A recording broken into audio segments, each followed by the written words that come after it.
mbir yi tege fi mu war a tege. Alors Arona, l'ancien président wala le 4e président de l'histoire politique ci nguurug réew mi mu di Macky Sall nga xamante ni jamono ji mi ngi yootu poste secrétariat général des Nations Unies. mu nekk ci jamonoy campagne. annoncé nañ ko Dakar ce vendredi 17 juillet ba joxe nañ chronogramme bi 15 heures war na ko fi fekk 16 heures audience 18 heures war na fekk mu décollé. mu war a ñëw nag Diomaye war ko dalal son excellence le président Bassirou Diomaye Diakhar Faye.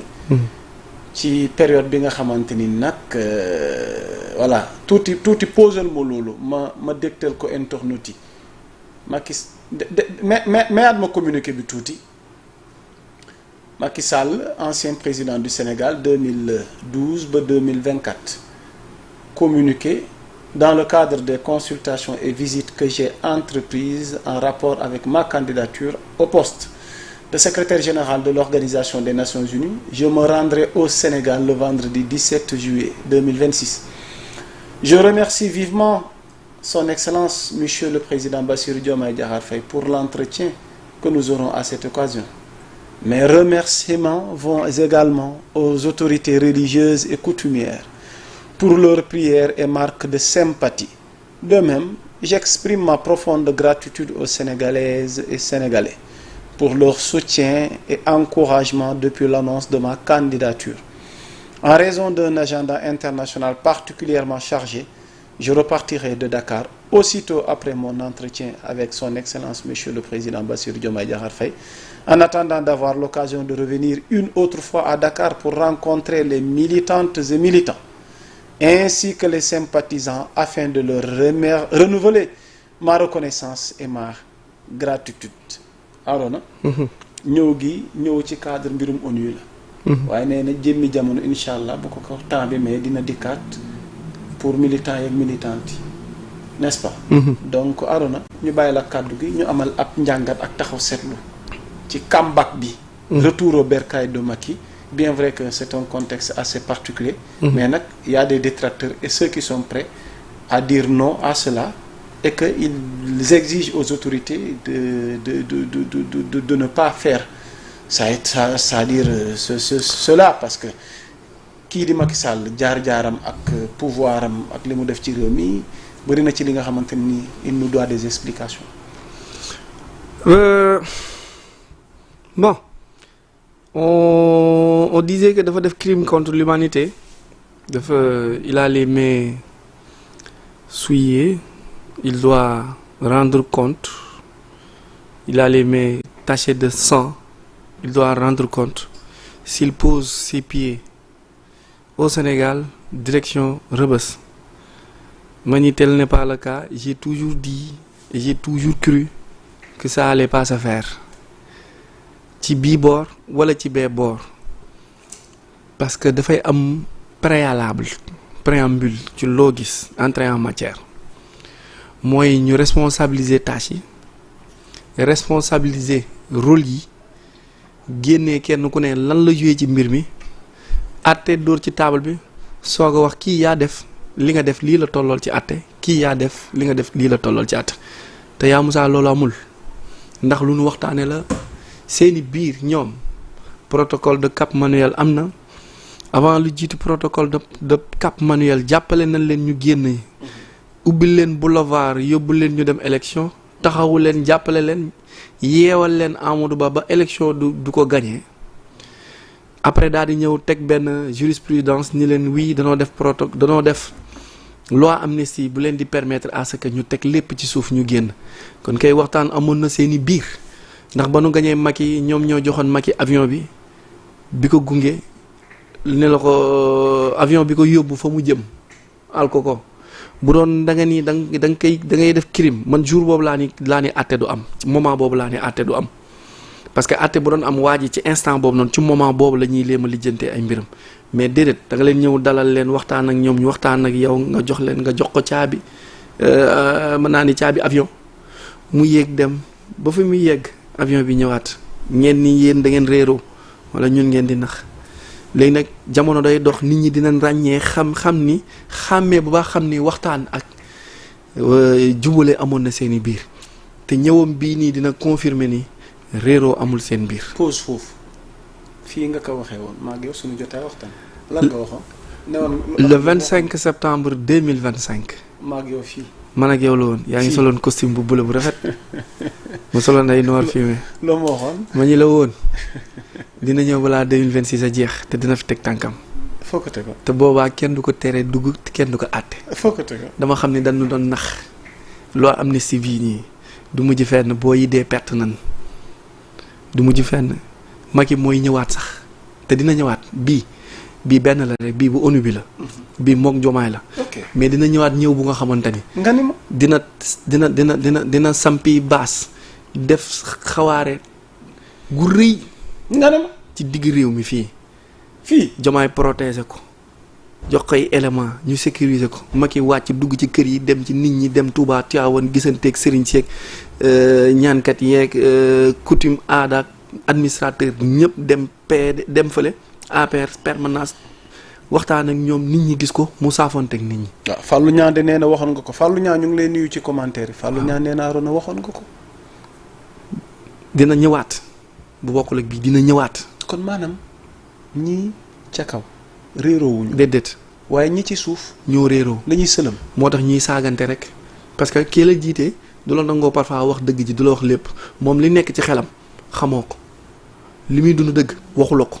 donc boo ko àttee naafiq nga parce que mënoo dem dans les extrémités nit warul dem dans les extrémités nga ni par force moo gën wala nga ni par force moo baax déedéet parce que moom li nekk ci moom ak intention yi mu nar waxuloo ko waxoon naa ko dinaa ko waxaat bu doon dëgg la loi amnistie la Ousmane Sonko waroon njëkk yëkkati bu duggee assemblée nationale mooy première loi bi muy teg ci table bi bu laajee ñu dem balaa ñu dem CPI ñu génnee règlement de compte yi ñu teg ko ñu teg Sonko teg Diomaye teg Macky Sall Diomaye moom doo ko mën a àttee gum nii da ngay bàyyi ba mu wàcc nga soog a lijjanti ay mbiram mais Ousmane Sonko ak Macky Sall ñoom ñu leeral nu yaa ma saaga ma dóor nga fayu ñu xeex ñi dee kan mooy fautif bi ak kan la ñuy situé ci ñi dee ñi 80 et quelques morts Macky ngi nii di lijjanti poste ONU secrétaire général di wër avion yi di dem fu ne ci àdduna bi tiitalu ko sax lijjantiwu ko mi ngi dem ak ñëw di dem fu ko neex. day waaj a ñëw Sénégal Sonko ngi nii di dem di lijjanti boppam di aller retour di dem di ñëw di jël ay ministres yi ñu waxoon bu leen dugg ci gouvernement bi mu récupéré waat leen dugal leen assemblée nationale pendant ce temps papa yi booy yeeg yaayi booy Ousmane Sonko ni da doon dajale 100 millions pour xool naka lay orienté xale yi 100 millions. si ko doon am 1 milliard 700 millions 5 millions par jour nga ne da nga doon xaar foo dajalee 100 millions pour non mais nit ñi comment ils réfléchissent quoi dans ce pays on nous interdit de réfléchir quoi et vous voulez que les gens ne réfléchissent pas on n'ouvre pas les yeux wala boog vous voulez que on fait comme tout le monde on porte des œillères on réfléchit pas on dit oui noonu def noonu la non c'est pas comme ça ils se sont vus ñoom ñett ñu waxtaan Diomaye nag lan waxante woon mi ngi ci moo tax ñu koy traité de workat parce que dafa am lu nga xamante ni waxu biir la woon mu nekk di ko doxal nekkul waxu biti xam nga li moom Diomaye ak Ousmane Sonko dafa am lu wax ci biti loolu la Ousmane di wax ci kaw mais ñoom li ñu wax ci biir Ousmane waxu ko ci kaw léegi nag Diomaye loolu la nekk di def parce que ñoom ba ñuy dem Diomaye dafa promettre Macky Sall promettre Ousmane Sonko promettre Pastef promettre coalition Diomaye léegi promesse yooyu noo tax mu bàyyi Lat Diop bàyyi Moustapha Diop bàyyi Mansour Faye bàyyi Farba bàyyi Pape Malick waa kër Macky Sall maa la tàllalal nga jàll génn dem samay nit da nga leen di bàyyi waa coalition Diomaye bi mu tàllalal Mimi tàllalal Abdourahmane tàllalal keneen parce que ñoom ñooñu ko woon bi Pastef jàllulee kaay nga jël suñu këyit nga jàll ak ñun mais Diomaye moom moo ne waa Pastef kaay leen jël Ousmane Sonko nii leen bu leen joxul lii bu leen dem kon kay Ousmane am problème waaye ñoom la ñu waxante woon moom Diomaye mi ngi jéem ku ne la nga waxante ak yow moom ma ngi lay jéem a féetewoo boor boobu. Bassirou Diomaye Diakhar Faye. oui son excellence où se trouve le problème moom waxul kenn ki mooy wax ngeen ni kii wax mooy nee na keneen ki mooy warkat bi parce que moo ko tàllal ni ko kaa ñu dem. ku ci wor non ku ci wor. Diomaye warul. Où se situe la trahison? Diomaye warul de. Certains pensent que cette trahison c'est du camp de Diomaye. Diomaye warul. Et yow nga bëgg wax le contraire. man Diomaye warul. Diomaye warul. Diomaye warul. Ok. Diomaye warul point. parce que bu Diomaye bu fekkee Diomaye dafa wor bi naan Diomaye moo wor. xam nga fan la problème bi njëkkee nekk te nit ñi bàyyiwoon ci xel.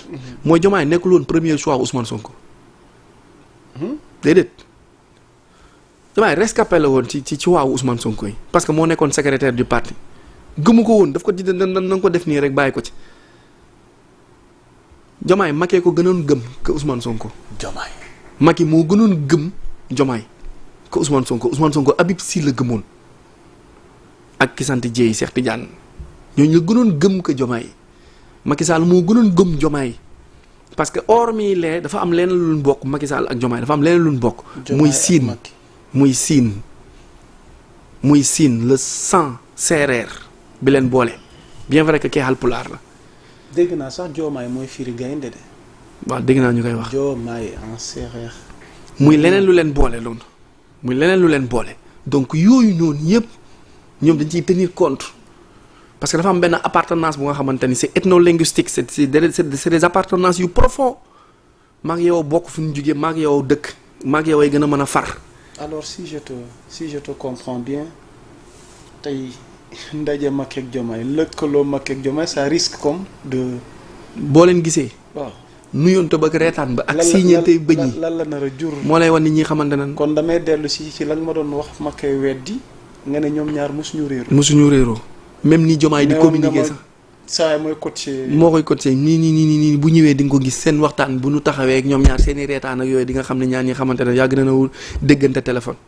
te da koy soutenir ci ONU bi da koy soutenir ci ONU tàllal ko loxo. parce que bi leen Macky Sall la jàppee daf leen wan ni mën naa leen tëj ci kaso bi organiser élection te du ngeen génn te coow du jib boobu dem na ba téye leen ba wan ne leen ni j'ai la force je peux vous empêcher de participer mais boobu Macky ne voulait pas Amadou Ba comme héritier. Et Abdoulaye Daouda Diallo n'était pas prêt pour être l'héritier. Mouhamadou Moustapha Matar Cissé aussi pour bañ coow. Mouhamadou Makhtar Cissé pour bañ coow moom tamit mu teel a génn mais mooy nekk le tout premier dauphin. Le tout premier numéro 2. mais comme moom du niti coow mu dem servir la nation ci beneen côté. Bale teg ne. jàpp njàmbur. Boun Abdallah Dionne yàlla paix son âme yàlla teel ko fee jëlee. mu teel a dem. voix Macky Sall leer mais comme Amadou Ba entre guillemets du kii du wax ju ëpp Amadou Ba entre guillemets était trop prétentieux. wax naa ko de. waaw était trop prétentieux pour anticiper vite et remplacer vite le maître. est-ce que moom sax il se rend compte potentiel gi moom ak li ko yàlla jagleel. il a énormément de potentiel mais il s'endorme. président Amadou Ba. parce que.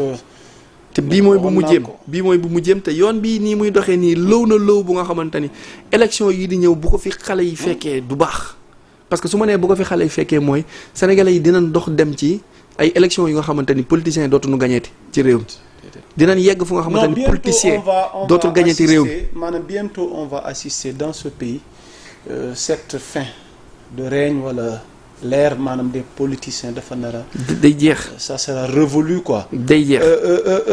alors donc qu'est-ce qu'il faut retenir vite fait am na yeneen points yu ñu dese waxtu waa ngi dem Arona ci kaw Macky Sall ginnaaw ñëwam enjeu yi ak contexte bi alors ñu tëj chapitre Macky bi loo ciy daanalee vite fait. da koy teg loxo keneen ki teg loxo morom bi. mu ni ko téel ma fii ma téel la fee am naa validation ak accord ak soutien ak. respect de mon pays. président Diomaye jàppale ko après mu expliquer ko yenn concept yi. expliquer ko yenn contexte yi. ñu jàll ci leneen et Ousmane sera le grand perdant. mais de l'autre côté vite fait pour terminer avec l'arrivée de Macky Sall au Sénégal y en a qui disent non gis nañu certains membres du mouvement Y en a marre ku mel ni Aliou Sané d'autres yi nga xamante ni tamit jàpp nañ ne vraiment c'est comme insulter la mémoire des victimes wala mémoire xew-xew yi fi xewoon ñu ne Macky Sall